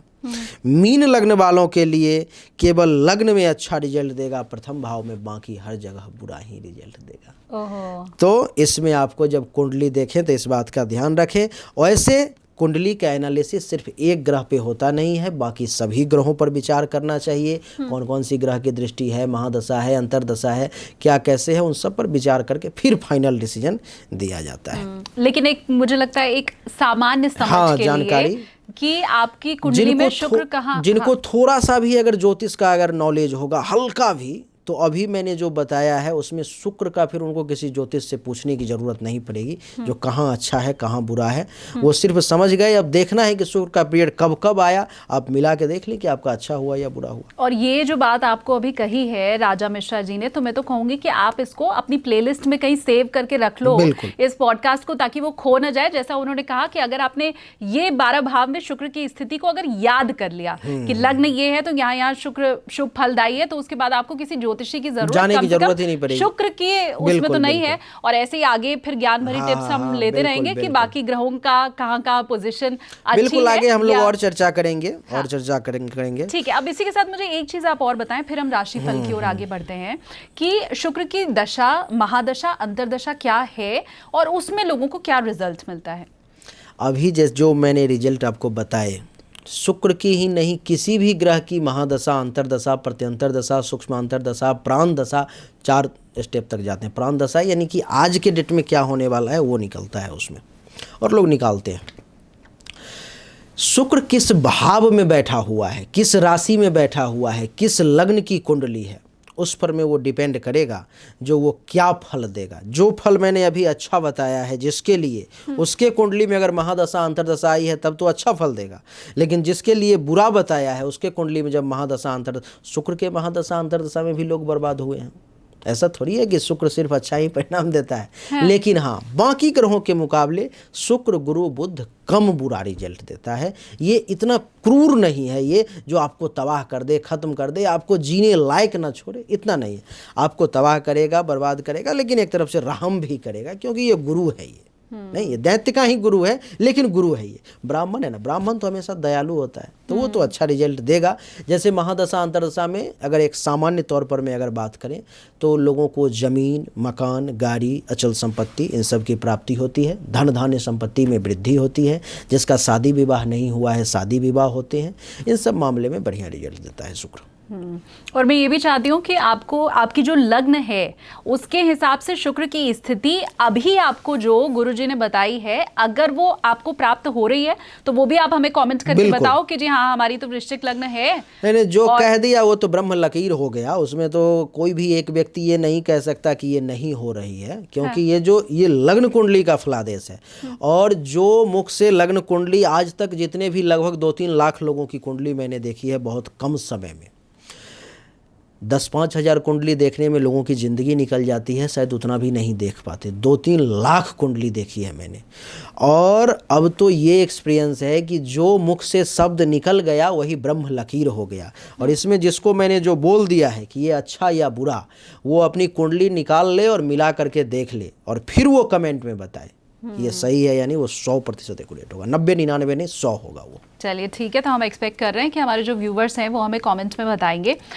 इसी के साथ एक चीज़ और, क्योंकि हम उपाय के ऊपर भी आगे चर्चा करेंगे, बिल्कुल, करने वाले हैं। बिल्कुल अगर करेंगे। किसी के लिए शुक्र का ये उच्च का और मीन राशि में होना अगर किसी के लिए शुभ फलदायी नहीं है तो आप उसका उनको रेमेडी बताने वाले हैं। मुझे याद है पिछले पॉडकास्ट में आपने कहा था कि अगर शनि का वो जो मंत्र है वो अगर कमेंट सेक्शन में भी लोग लिखते हैं, काफी लोगों ने लिखा था। हाँ, मैंने देखा वो रिकॉल भी होगा, याद भी होगा, और वो एक तरह से यूनिवर्स में जाएगा तो उसका फल भी मिलेगा। बिल्कुल। तो शुक्र का भी ऐसा प्रभाव होगा। अच्छा। जैसे छोटा मंत्र मैं बताऊंगा, क्योंकि पिछली बार भी जो बड़ा मंत्र बताया वो तो लोगों को कम याद होगा लेकिन छोटा वाला, हर एक लगभग हजारों कमेंट ऐसे हैं जिसमें कि लोगों ने मंत्र पूरा पूरा वो लिख रखा है वो। हाँ। शुक्र के लिए जिस राशि के लिए भी मैं निगेटिव परिणाम बताऊं, उन व्यक्ति को 2 चीजें करनी है। एक तो दान भी बता देता हूँ, जो क्या दान करना है, और एक मंत्र भी बता देता हूँ। इसका छोटा सा मंत्र है, पुरुष अगर हैं वो तो ओम सुंग शुक्राय नमः। ओम सुंग शुक्राय नमः। क्या है? ओम शुंग शुक्राय नमः। हाँ बिल्कुल, यही मंत्र है। इसको आप 1 बार 2 बार और सुन लें, ओम सुंग शुक्राय नमः, और उसको कमेंट में लिख लें। 1 बार लिखने से याद ही हो जाएगा, आपको याद ही हो गया जैसे कि, तो कोई भी व्यक्ति 1 बार लिखेगा उसको याद हो जाएगा। तो जिसके लिए भी मैं बुरा रिजल्ट बताऊंगा वो व्यक्ति शुक्रवार के दिन इस मंत्र का स्नान करके निकले। पूजा पाठ के लिए रूम में जाने की ज़रूरत नहीं है, स्नान करके निकले और मन ही मन, पुरुष वर्ग का अगर वो है तो ओम सुंग शुक्राय नमः, ओम सुंग शुक्राय नमः, ओम सुंग शुक्राय नमः। महिला वर्ग की अगर कोई देख रही हैं तो वो ओम नहीं, नमो सुंग शुक्राय नमः, नमो सुंग शुक्राय नमः मंत्र का वो जाप करेंगी। वो जो लिखे महिला, तो ये पता भी लगेगा कौन पुरुष देख रहे हैं कौन महिला, तो महिला कमेंट में लिखे नमो सुंग शुक्राय नमः, और स्नान किया, कपड़ा चेंज किया और उसी वक्त से जाप शुरू कर दिया 5 बार 10 बार 20 बार। अगर 1 माला हो जाए तो ज़्यादा बढ़िया है, नहीं तो मन ही मन जितना ही हो जाए कर लेंगे। ये गारंटेड है कि शुक्र बुरा नहीं करेगा। कहते हैं कि देवाधीनम जगत सर्वम मंत्राधीनस्त देवता ते मंत्रा ब्राह्मणाधीना तस्मात् ब्राह्मण देवता। यानी कि ये जो ब्रह्मांड है, ये जो पृथ्वी है, सृष्टि है, ये देवताओं के अधीन है। कहते हैं, कई बार लोग सुनते हैं जो उनके इच्छा के बिना एक पत्ता भी नहीं हिलता, अपन सुनते हैं। कई बार आपने भी अनुभव किया होगा, जो दर्शक हैं, आपने भी हमने भी, कि अपनी पूरी जोर लगा ली फिर भी वो काम नहीं हुआ, और हल्का सा कुछ हुआ और काम हो गया। अपन नहीं चाह रहे थे कि हो, उतना मन से प्रयास नहीं करे, फिर भी वो काम हो गया। तो वो क्यों हुआ? क्योंकि उसकी इच्छा हुई। कहते हैं ना उसके इच्छा के बिना एक पत्ता नहीं हिलता, तो ये उसकी इच्छा हुई। यानी कि ये जो दुनिया है, आपके जीवन में जितनी भी घटनाएं घटित होने वाली हैं वो ग्रहों के अधीन है। आज तक ये फैसला नहीं हो पाया कि ग्रह बड़े हैं या देवता, क्योंकि ग्रहों ने देवताओं को भी पछाड़ा है। शुक्राचार्य तो ऐसे हुए कि देवताओं को भगा दिया नहीं। हाँ। एक सामान्य से दानव को उठा करके और इंद्र के सिंहासन पर बैठा दिया। ठीक बात। अच्छा, जबकि शुक्राचार्य जो हैं खुद सो इंद्र के दामाद हैं। शुक्राचार्य का जो विवाह हुआ है सो जयंती से हुआ है, जो ये क्या देवराज इंद्र की पुत्री है वो, फिर भी उसको भगा दिया। शायद यही वजह है कि आपने कहा आज तक डिसाइड नहीं हो पाया कि देवता बने कि ग्रह। यही वजह है कि हम दोनों की पूजा करते हैं। बिल्कुल, यही वजह है हम दोनों को प्रसन्न करने की कोशिश करते हैं कि हर ग्रह के कोई ना कोई देवता भी हैं। जैसे कि शुक्र का लक्ष्मी जी, इनकी बहन भी है लक्ष्मी, और इनकी अधिष्ठात्री देवी। जो लोग पूछते हैं ना कि मेरे इष्ट देव कौन है, तो जैसे तुला राशि के, वृषभ राशि के लोग हैं तो इनके इष्ट देव हुए लक्ष्मी देवी। लक्ष्मी की अगर ये पूजा करें तो जीवन में पैसे की कमी नहीं रहेगी। अब ये फिर कंफ्यूजन है, वो जो कहावत है ना कि अंडा पहले आया कि मुर्गी, तो शुक्र को प्रसन्न करके लक्ष्मी आ रही है या लक्ष्मी को प्रसन्न करके शुक्र ठीक हो रहा है? जैसे, लेकिन दोनों की पूजा जैसे बता देता हूँ, थोड़ा सा इस कंफ्यूजन को दूर कर देता हूँ। मान लो कि मेरे पिताजी हैं, आप मेरा खूब मान सम्मान कर रहे हो और मेरे पिताजी का वो आप अपमानित कर रहे हो। हाँ। नहीं, तब तो मैं प्रसन्न नहीं होऊंगा ना। आप मेरा खूब अपमान कर रहे हो, अब मेरे पिताजी का सम्मान करो तो मेरे पिताजी प्रसन्न नहीं होंगे। तो आपको दोनों को लेकर के चलना पड़ेगा, यानी कि भाई बहन दोनों को मना करके चलना पड़ेगा। शुक्र को भी, तो शुक्र के लिए इस मंत्र का जाप करना है। और लक्ष्मी के लिए अगर कुछ भी संभव ना हो तो केवल 5-7 मिनट का है, श्री सूक्त मोबाइल में बजा करके और केवल सुन लेना है, उसी से आपका कल्याण हो जाएगा। श्री सूक्त का अर्थ ही है कि वो पैसा देने वाला है। वो जो आज तक मेरे माध्यम से कम हजारों ऐसे बड़े बड़े हजारों करोड़ के लोग हैं जिन्होंने श्री सूक्त का काफ़ी पाठ करवाया, कई लाख बार, और ज़िंदगी बदल गई। तो सामान्य लोगों के लिए तो उतना खर्चा करना संभव नहीं है, लेकिन सुनना पॉसिबल है। हाँ। तो वो सुने तो कहा गया कि देवाधीनम जगत सर्वम मंत्राधीनस्त देवता, यानी कि ये दुनिया जो है सो देवताओं के अधीन है। लेकिन देवता किसके अधीन है? तो मंत्र के अधीन है। वो जो मंत्र है नमो सुंग शुक्राय नमः, ओम सुंग शुक्राय नमः, उसके अधीन है वो। अगर वो बुरे हैं फिर भी उनको अच्छा रिजल्ट देना पड़ेगा, उनको विवश होना पड़ेगा। कई बार कहते हैं ना कि भक्त बराया भगवान। हाँ। वही है। और वो मंत्र किसके अधीन है? तो कहते हैं कि देवाधीनम जगत सर्वम मंत्राधीनस्त देवता ते मंत्रा ब्राह्मणाधीना। वो मंत्र जो है जो ब्राह्मणों के अधीन है। तस्मात ब्राह्मण देवता, इसलिए ब्राह्मण देवता हैं। लोग आजकल प्रश्न करते हैं कि मैं क्यों नहीं पूजा करवा सकता, ब्राह्मण से ही क्यों पूजा करवाया जाए? उसका कारण ये है क्योंकि वो मंत्र ब्राह्मण के अधीन है, वो आपके अधीन नहीं है। मंत्र वो आपका जो काम है, जो आपका कर्म है, वो आपके अधीन है। लेकिन ये फिलहाल तो आपने लोगों को ये कर्म बताया है कि अगर आपको शुक्र को प्रसन्न करना है तो आप कमेंट सेक्शन में उस मंत्र को जो है वो टाइप करके लिख दीजिए, आपको याद भी होगा, कल्याण भी होगा। आप जाप भी हम राशि फल शुरू करें, क्योंकि मुझे लगता है आप जब राशि फल बताना शुरू करेंगे तो भी मेरे दिमाग में बहुत से सवाल आएंगे और मैं वो बीच बीच में फिर पूछती भी रहूंगी। बिल्कुल बिल्कुल। ठीक है, तो मेष राशि से हम शुरू करते हैं। फिर से मैं याद दिला दूं आपको, ये जो राशि फल बताया जा रहा है आपको गुरुजी के जरिए, वो 31 मई तक आपके जीवन में प्रभाव डालेगा, और अभी ये प्रभाव डालना शुरू कर भी चुका है। तो कमेंट में आपको बताना है कि हाँ जी जो आप बता रहे हैं वो कितना सही हो रहा है आपके जीवन में। हाँ बिल्कुल। तो मेष राशि से शुरू करते हैं। आप सबकी जानकारी के लिए फिर से बता दूं कि कुंडली मेरे हाथ में है, सभी राशि की, सब राशि की गोचर कुंडली हमने बना रखी है। मेष राशि वालों के लिए कुंडली के दूसरे और सप्तम भाव का मालिक है शुक्र, जो कुंडली के 12वें भाव में बैठा हुआ है। मीन राशि का जो भाव होता है मेष राशि की कुंडली में, वो 12वां होता है।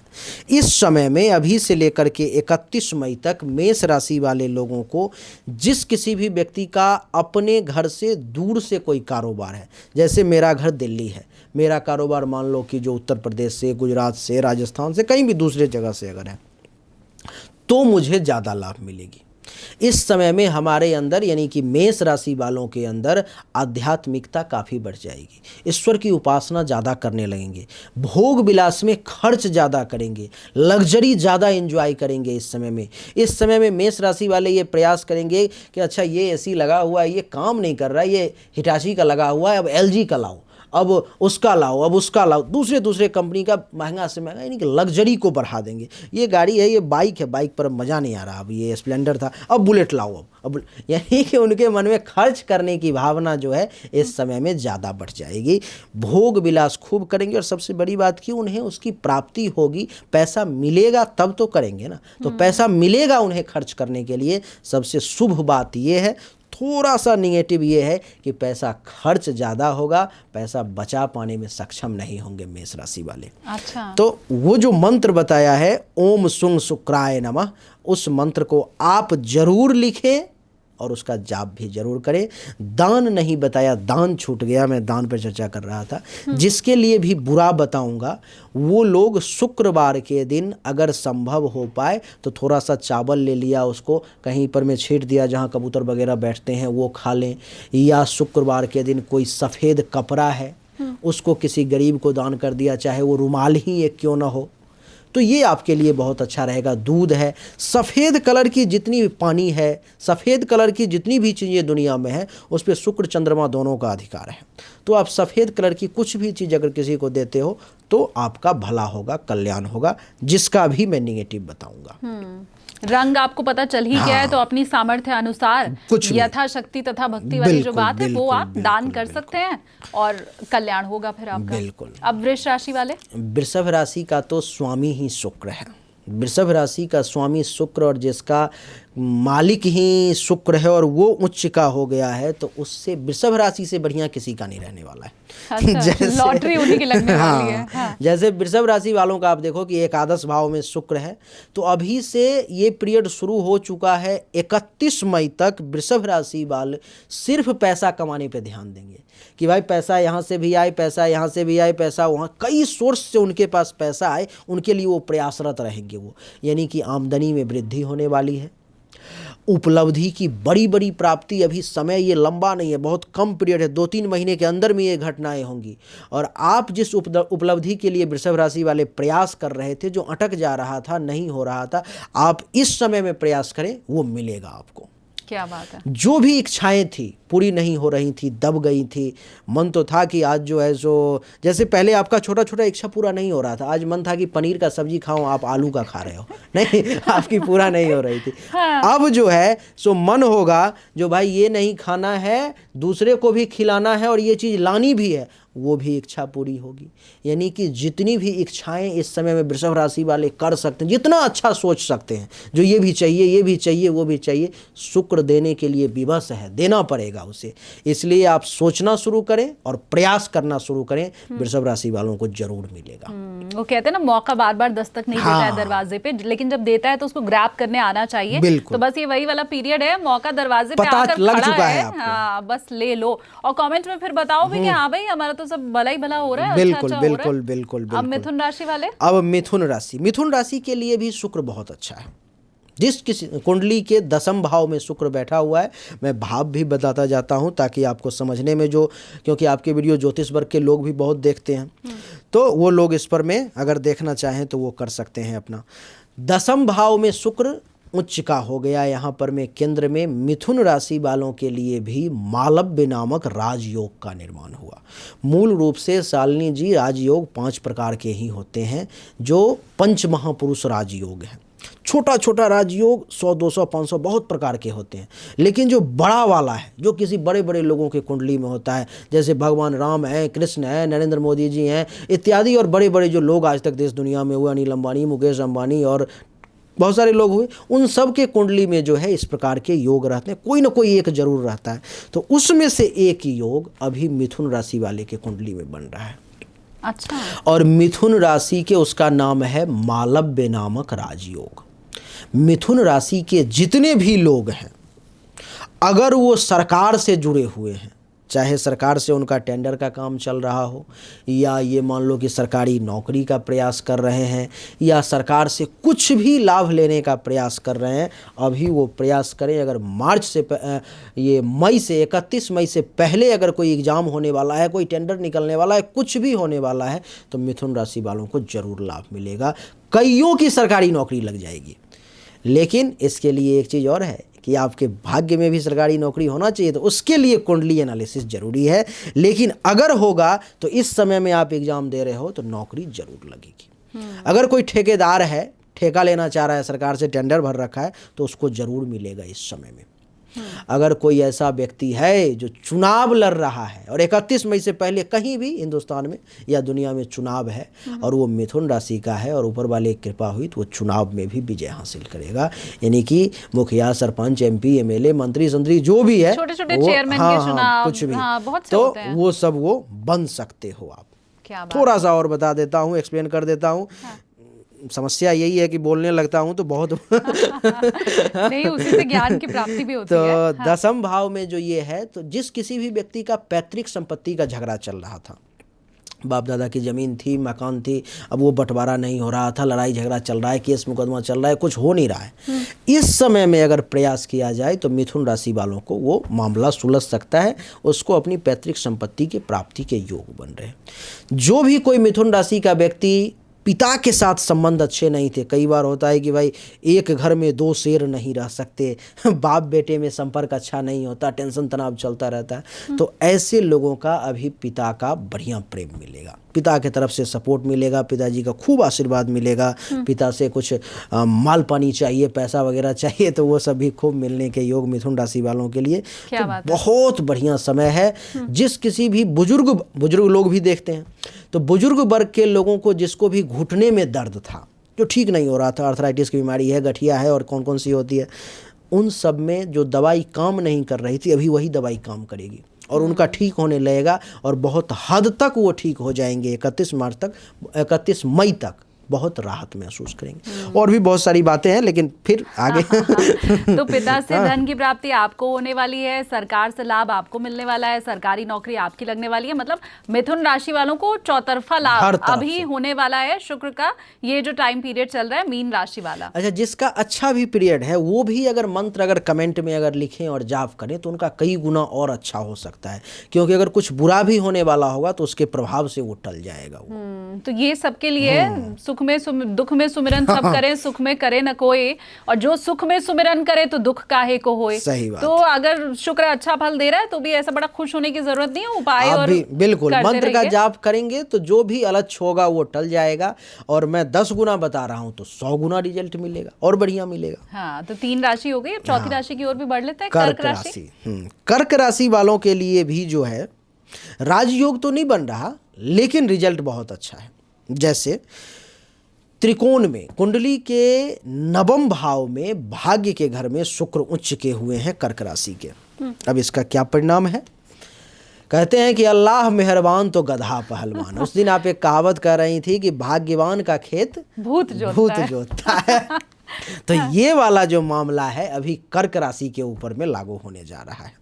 कर्क राशि वालों का अभी से लेकर के 31 मई 2025 तक भाग्य का उदय होने वाला है, यानी कि भाग्य भरोसे दिन दोगुना रात चौगुना वृद्धि होने वाली है।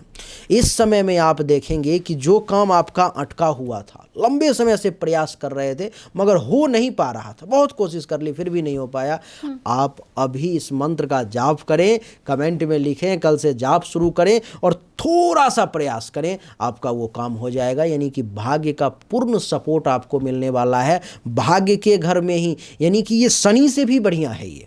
अच्छा, शनि तो मीन राशि में था ना, और ये तो अपनी उच्च राशि में है। शनि को अपने उच्च राशि आने में कितने साल लग जाते हैं, 2.5 साल में शनि चेंज करता है। तो आप सोच नहीं सकते, बाई चांस कुछ लोगों के कुंडली में शनि उच्च के होते हैं।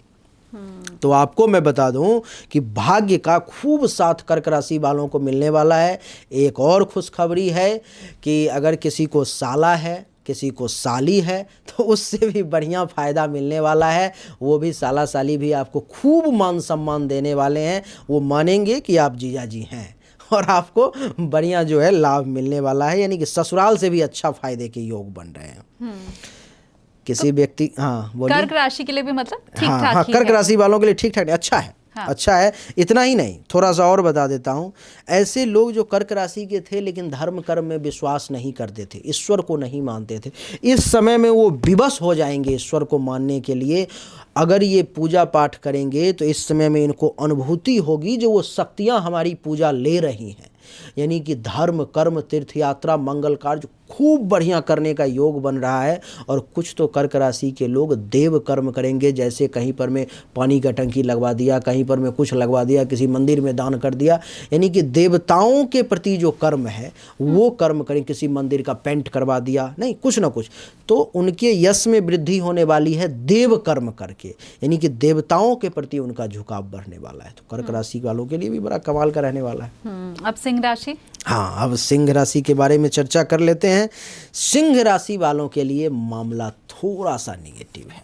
अच्छा। हाँ, सिंह राशि वालों, आपके लिए कुंडली के अष्टम भाव में शुक्र है उच्च का। लेकिन ये निगेटिव फल जो बता रहा हूँ ये उसी व्यक्ति पर में लागू होगा जो अपने जन्म धरती पर में ही है। जैसे किसी का जन्म बिहार में हुआ तो वो बिहार में ही है, दिल्ली में हुआ तो दिल्ली में ही है, राजस्थान में हुआ तो राजस्थान, यानी कि जिस राज्य में जन्म हुआ है अगर वो उसी राज्य में है तब मैं जो निगेटिव फल कहने जा रहा हूँ उस पर में लागू होगा। अगर वो अपने जन्म धरती को छोड़ करके कहीं और जा चुका है तब बहुत अच्छा रिजल्ट उसको भी मिलेगा। यानी कि सिंह राशि के ऐसे सभी लोग जो अपनी जन्म धरती से दूर हैं उनको अचानक से धन लाभ का योग है, सभी लोगों के लिए जो दूर है। लेकिन जो अपनी जन्म धरती पर में है, अपने गांव में, अपने शहर में है, तो उनके लिए अभी से 31 मई तक थोड़ा सा बुरा है। बताता हूँ, आपको उपाय भी बता चुका हूँ, कोई घबराने की ज़रूरत नहीं है। हर काम में रुकावट और बाधा के योग बन रहे हैं सिंह राशि वालों के लिए। कोई भी काम इतना आसानी से आपका अभी भी नहीं हो रहा होगा और 31 मई तक नहीं होगा। हर काम में रुकावट आएगी, चाहे आपको भोजन ही क्यों ना करना हो। अभी भोजन करने की इच्छा थी, पत्नी नहीं देगी, आपको 10 मिनट इंतजार करना पड़ेगा। अभी आपको कहीं जाने की इच्छा थी, आप गाड़ी लेट हो जाएगी। आज देख लो, अपन वीडियो शूट कर रहे थे, वीडियो शूट करने के लिए कुछ ना कुछ बाधा आ गई। तो इसी, जबकि था कुछ नहीं, परेशानी तो कुछ नहीं थी, हाँ। सारा इंस्ट्रूमेंट सब कुछ अवेलेबल है। ठीक उसी प्रकार से सिंह राशि के जितने लोग हैं काम होगा लेकिन बहुत रुकावट के अब बाद। मुझे पता करना पड़ेगा कि हमारी टीम में सिंह राशि का कौन है जो ये रुकावट आई। हाँ। अच्छा, और क्या है कि एक छोटा सा योग है दुर्घटना का। चोट वगैरह लग सकती है, दुर्घटना घटित हो सकती है, एक्सीडेंट हो सकता है। तो सिंह राशि वालों को गाड़ी वगैरह चलाते वक्त थोड़ा सा विशेष सावधानी बरतने की ज़रूरत है। और ऐसे मंत्र का जाप करेंगे तो ये भी परेशानी कम हो जाएगी। जिस किसी भी व्यक्ति को बवासीर, पाइल्स इत्यादि की समस्या है वो लोग थोड़ा विशेष सावधान रहें इस समय में तो ज़्यादा अच्छा है। जो लोग विदेश में हैं उनके लिए तो कहना क्या, वो तो खूब पैसा बनाने वाले हैं, काम धंधा खूब बढ़िया चलेगा, अपने पराक्रम में खूब वृद्धि होगी। जो भी लोग अपने घर से दूर हैं खूब मान सम्मान में वृद्धि होगी। लेकिन जो घर पे हैं उनके लिए समय थोड़ा विपरीत है, तो उनको थोड़ा विशेष ध्यान रखना पड़ेगा। और सिंह राशि वालों से मैं ये चाहती हूँ कि अगर आपको विपरीत परिणाम मिल रहे हैं और आप अपने ही शहर में, अपने ही घर में, तो वो प्लीज कमेंट करके बताइए कि जी हाँ, हम तो अपने ही गांव में, अपने शहर में, अपने पैतृक आवास में रह रहे हैं और हमारे जीवन में कष्ट आ रहा है। मतलब ये डिफरेंशिएट आपको यहाँ पे करना होगा कमेंट सेक्शन में कि जी हम बाहर हैं, हम विदेश में रह रहे हैं, या हम दूसरे शहर में रह रहे हैं, और या फिर हम उसी शहर में रह रहे हैं। बिल्कुल बिल्कुल, तभी तो पता लगेगा ना। हाँ। कि ये जो बता रहा हूँ कितना प्रतिशत सही हो रहा है। हाँ। ये अब आपको चलिए बताना। कन्या राशि की ओर बढ़ते हैं। हाँ। कन्या राशि की तरफ बढ़ते हैं। कन्या राशि वालों के लिए कुंडली के सप्तम भाव में मीन राशि में शुक्र का प्रवेश है। कन्या राशि वालों के लिए भी राजयोग बन रहा है। मालव्य नामक राजयोग का निर्माण हो रहा है। राजयोग तभी बनते हैं जब ये ग्रह केंद्र में अपनी राशि में या उच्च के हो जाए। तो जैसे कि सप्तम भाव में कन्या राशि वालों के लिए ये आए हैं, इस समय में प्रत्येक व्यक्ति ऐसा जिसका लंबे समय से विवाह नहीं हो रहा था, किसी का 30 साल उम्र हो गया, किसी का 40 साल हो गया, कोई 35 साल का है। मेरे पास तो हर उम्र के लोग आते हैं, 50-50 साल के लोग आते हैं जिसका शादी नहीं हुआ रहता है और वो परेशान रहते हैं। तो उन सभी कन्या राशि वालों को बहुत ही सुंदर, बहुत ही बढ़िया लड़का है तो उसको बहुत सुंदर लड़की मिलने वाली है, लड़की है तो बहुत स्मार्ट उसको जीवन साथी मिलने वाला है। यानी कि देखने में भी बहुत सभ्य, संस्कारी और पैसा वाला, पार्टनर जो है आपको मिलने वाला है। जिसका विवाह हो चुका है उन लोगों को अगर जीवन साथी से टेंशन, तनाव, लड़ाई झगड़ा चल रही थी तो अब वो समाप्त होने वाले हैं। आपके रोमांस के दिन आ गए हैं। आपके बहुत अच्छा वैवाहिक जीवन बिताने का जो ये दिन है सो शुरू हो चुका है कन्या राशि वाले। ये तो हो गया विवाह को लेकर के। थोड़ा सा और बता देता हूँ, जैसे दैनिक रोजगार व्यवसाय है। मान लो कि गरीब से गरीब व्यक्ति भी इस वीडियो को देखता होगा, जो आज पानी पूरी का ठेला लगा रहा है, कोई सब्जी बेच रहा है, कोई ऐसा भी होगा जो किसी बड़े कंपनी का मालिक होगा।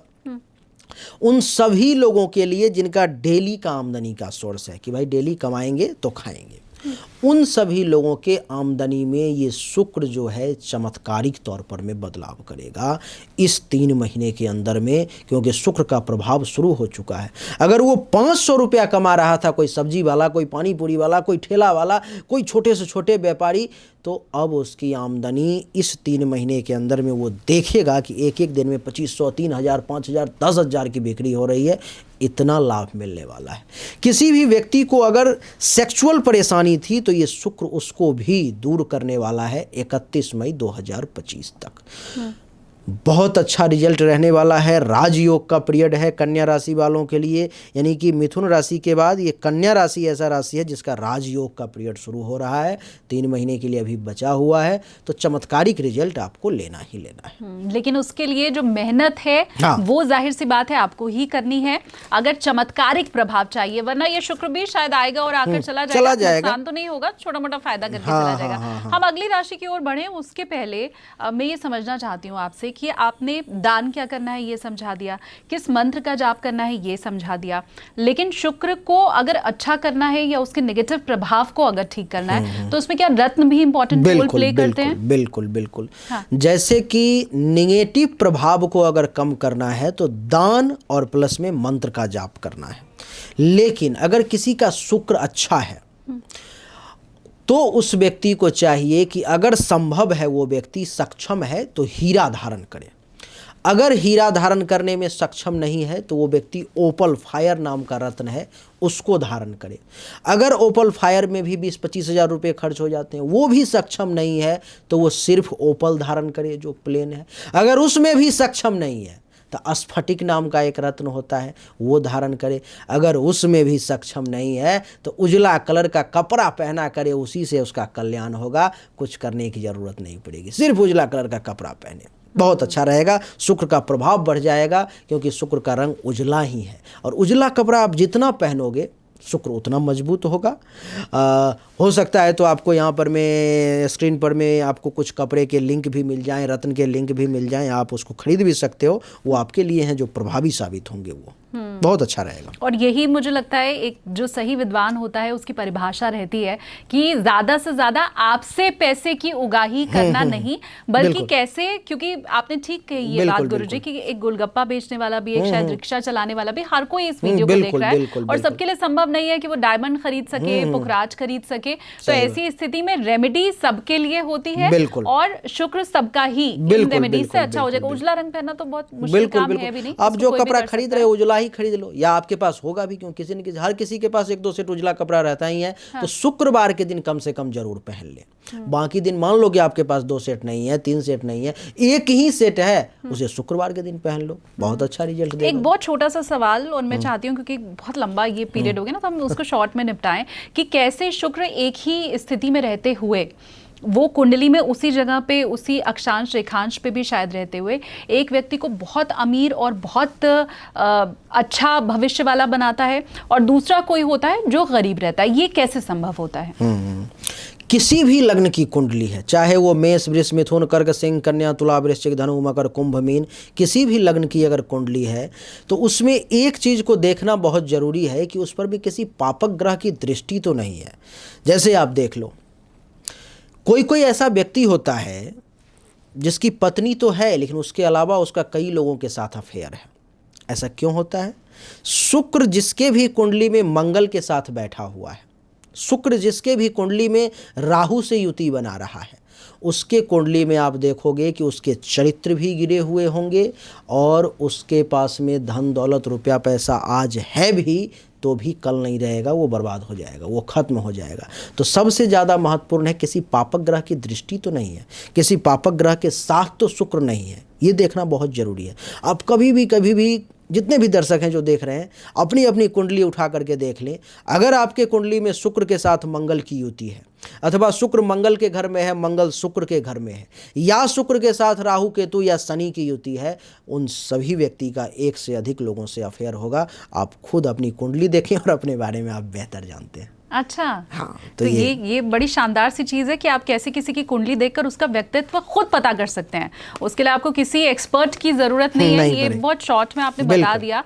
और फिर मुझे लगता है लोग, अगर किसी को डाउट है कि जी हमारे पार्टनर का तो किसी के ज़्यादा अफेयर चल रहा है, वो सबसे पहले पार्टनर की कुंडली देखना शुरू कर देंगे। चेक करें। ये डिटेक्टिव वाला काम आपने बता दिया है लोगों को। कई लोग मेरे पास में तो डेली लगभग जो प्रश्न, जैसे कि 30 से 40 कुंडली मैं रोज देखता हूँ, तो उसमें से लगभग 5 से 10 कुंडली इस प्रकार की होती है कि ये जो मेरा बॉयफ्रेंड है इसका कहीं और तो चक्कर नहीं चल रहा, ये जो मेरी गर्लफ्रेंड है क्या इसका किसी और के साथ तो अफेयर नहीं चल रहा, मेरे पति मेरे पत्नी, यानी कि ये प्रश्न जरूर आते हैं। तो इसलिए मैंने ये बता दिया कि बिना मेरे तक पहुंचे हुए आप इसको चेक कर सकते हो अगर ये परेशानी आती है। मैं एक बार फिर से रिपीट कर दूं, आपके कहने का मतलब पाप ग्रह का मतलब है शनि मंगल राहु केतु।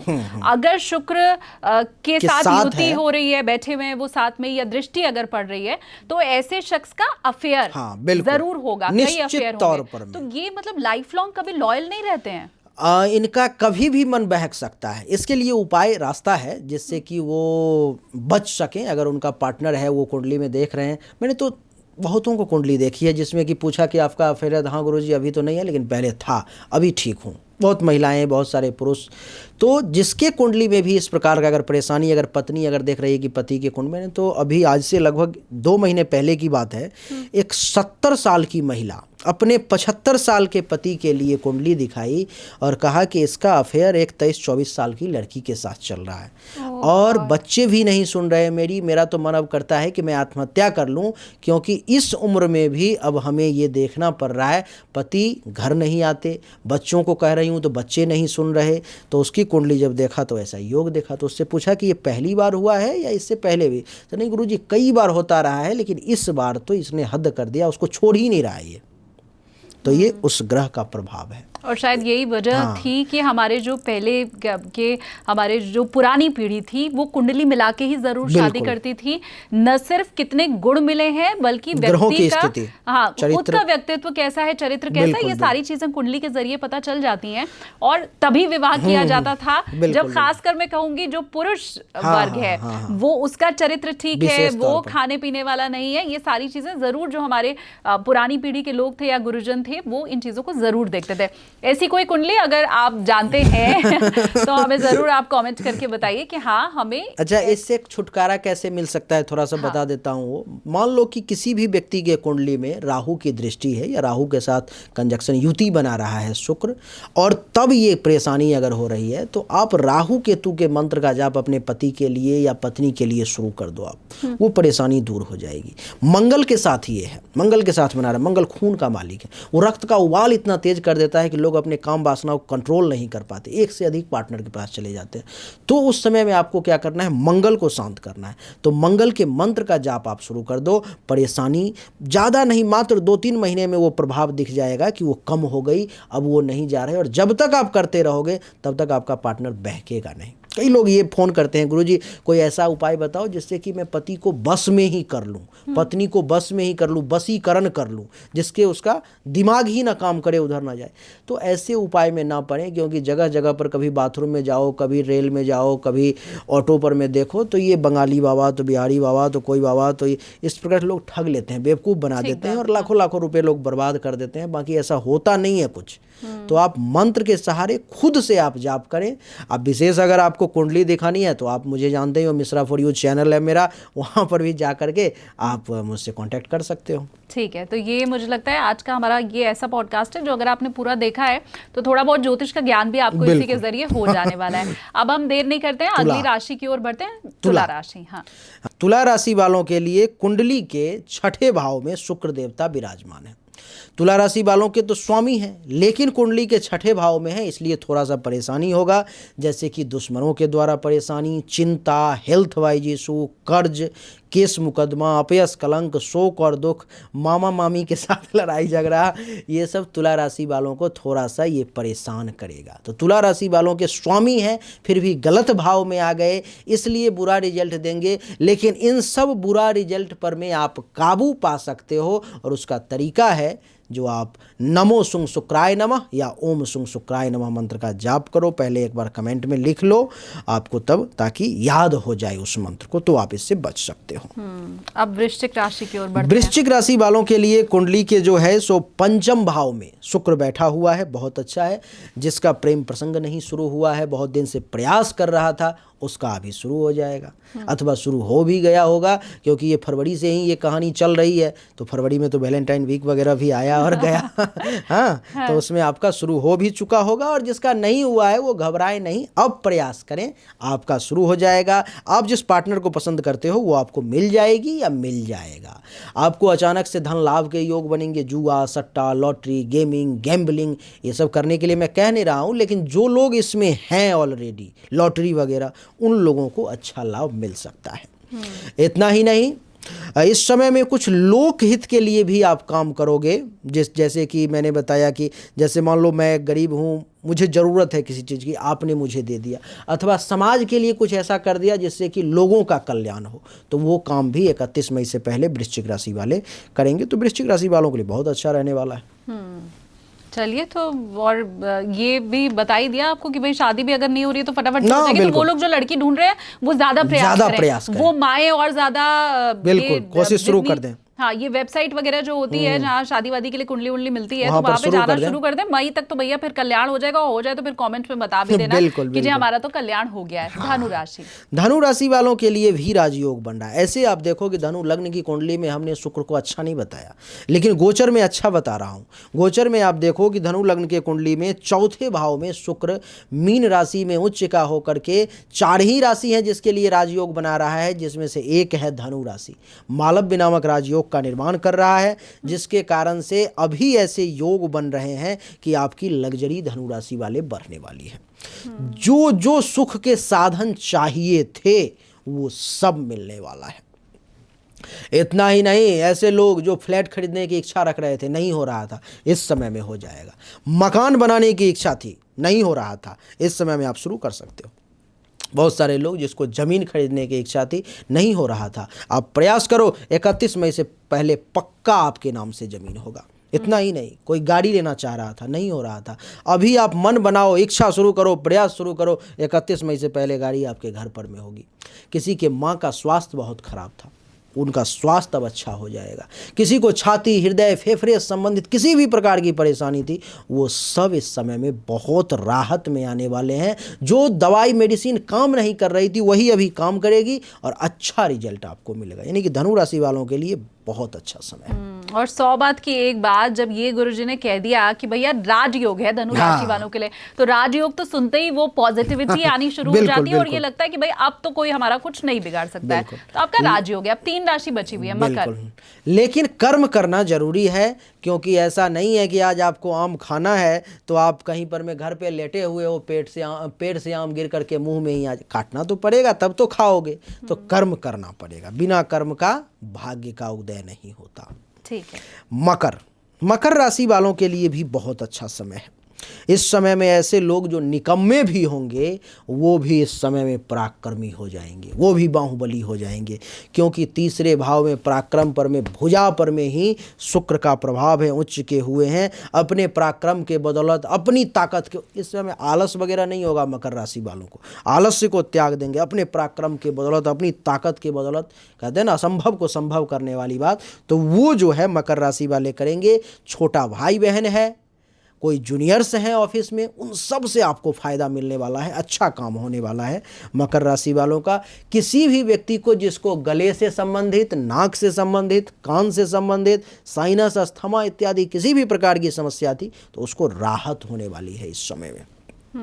तो मकर राशि वालों के लिए भी बड़ा चमत्कारिक समय है, और पिता के साथ इस समय में मिल करके, संतान के साथ मिल करके आप बहुत बड़ा काम करने वाले हो। लेकिन उपाय फिर भी आपको करना है, क्योंकि वो पहले ही चर्चा हो चुकी है कि ये अच्छा है या बुरा है, लेकिन शुक्र को प्रसन्न करने के लिए वो जो मंत्र बताया है आपको गुरुजी ने वो भी, और उपाय दान वो सब आपको करते रहना है। अब कुंभ और मीन दो राशि, कुंभ और मीन दो राशि बच गए। कुंभ राशि वालों के लिए तो मतलब समझो कि बहुत ही अच्छा है। कुंभ राशि वालों के लिए कुंडली के दूसरे भाव में मीन राशि पड़ती है, वहाँ पर में शुक्र देवता है। दूसरा भाव में शुक्र का आने का अर्थ हो गया कि बहुत भाग्यवान व्यक्ति के कुंडली में दूसरे भाव में शुक्र आता है। दूसरे भाव में आने का अर्थ हो गया कि विपुल धन संपदा का योग। विपुल मतलब जिसका कोई लिमिट नहीं है, जो व्यक्ति अभी जितना में ही है उसी में वो बहुत हाई लेवल पे चला जाएगा। मान लो कि मैं आज 1000 रुपया कमा रहा हूँ और 10 लोग हैं, उसमें मैं सबसे अभी ऊपर नहीं गया हूँ, लेकिन अब वो समय कुंभ राशि वालों के लिए आ रहा है कि उन 10 में मैं सबसे ऊपर जाऊँगा। यानी कि और सब लोग अगर 5000 कमा रहे थे तो वही 1000 अब मेरा 10,000 होने वाला है। यानी कि पैसे की वृद्धि कई गुना बढ़ने वाली है। चाहे आप लाखपति हो, करोड़पति हो, अरबपति हो, पैसा बहुत बढ़ने वाला है। तो कुंभ राशि वालों के लिए विपुल धन संपदा का योग। परिवार के लोग विरोध में थे, लड़ाई झगड़ा चल रहा था, पारिवारिक सुख नहीं मिल रही थी। इस समय में आपके परिवार के लोग भी आपका साथ देने वाले हैं। यानी कि आप जैसा चाहेंगे परिवार के लोग भी कुंभ राशि वाले वैसा ही करेंगे। और ऐसे भी कहते हैं कि बाप बड़ा न भैया, सबसे बड़ा रुपया। यानी कि जब पैसा आ जाए तो हर व्यक्ति आपके साथ चलने के लिए तैयार हो जाता है, और पैसा ना रहे तो अपना से अपना भाई भी छोड़ देता है, नहीं। तो इस समय में परिवार का भी खूब साथ मिलने वाला है। शुक्र वाणी पर बैठा हुआ है तो वाणी में बहुत मीठापन आ जाएगा। कुंभ राशि वालों को बहुत मीठे शब्द का प्रयोग करेंगे, और जिससे भी बात कर लें 5 मिनट उस व्यक्ति पर में अपना प्रभाव छोड़ेंगे ही छोड़ेंगे, और वो व्यक्ति उनके आकर्षण में आ ही जाएगा। इतना ज़्यादा वाणी पर प्रभावी ये शुक्र बनेगा। आपको मैं इतना ही नहीं थोड़ा सा और बता देता हूँ। जिस किसी भी व्यक्ति को दांत से संबंधित, जीभ से संबंधित, मुख से संबंधित, गले से संबंधित किसी प्रकार का रोग था, उन सब में राहत होने के योग है, अथवा ठीक ही हो जाएगा। इतना अच्छा योग बन रहा है। तो 100 की सीधी एक बात, जितना आप सोच रहे थे फायदा उससे कई गुना ज्यादा रहने वाला है। अब अंतिम राशि है मीन राशि। मीन, और जिसमें ही शुक्रदेव अभी उच्च के हैं उसी राशि में है, तो मीन राशि का तो कहना ही क्या। मीन राशि वालों के लिए चौथा यही मीन राशि है जिसमें राजयोग बन रहा है। यानी कि मालव्य नामक राजयोग।